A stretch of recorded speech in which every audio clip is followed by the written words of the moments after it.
महत्त्वाची बातमी निवडणुकांसंदर्भातली।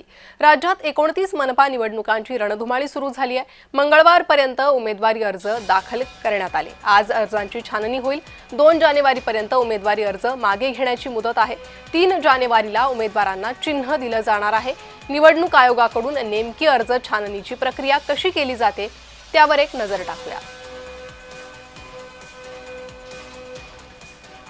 2 जानेवारीपर्यंत उमेदवारी अर्ज मागे घेण्याची मुदत आहे। निवडणूक अर्जांची छाननी प्रक्रिया कशी होते ते पाहूया।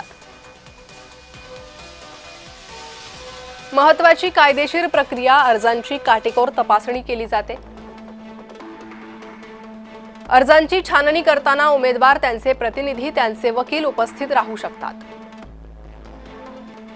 वयाची अट, मतदार यादीतील नाव, प्रस्तावक, त्यांच्या सह्या, प्रतिज्ञापत्र यांची पडताळणी। अनामत रक्कम, त्याची पावती, पक्षाचा एबी फॉर्म यांचीही पडताळणी होते।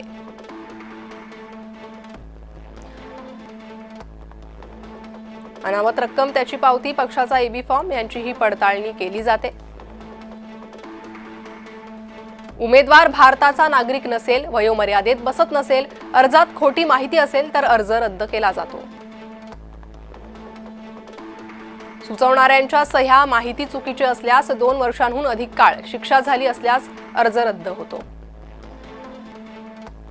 ज्यांचे अर्ज सर्व नियमात बसतात ते वैध उमेदवार ठरतात। छाननीनंतर वैध उमेदवारांची यादी, त्यानंतर अर्ज मागे घेण्यासाठी ठराविक वेळ दिली जाते।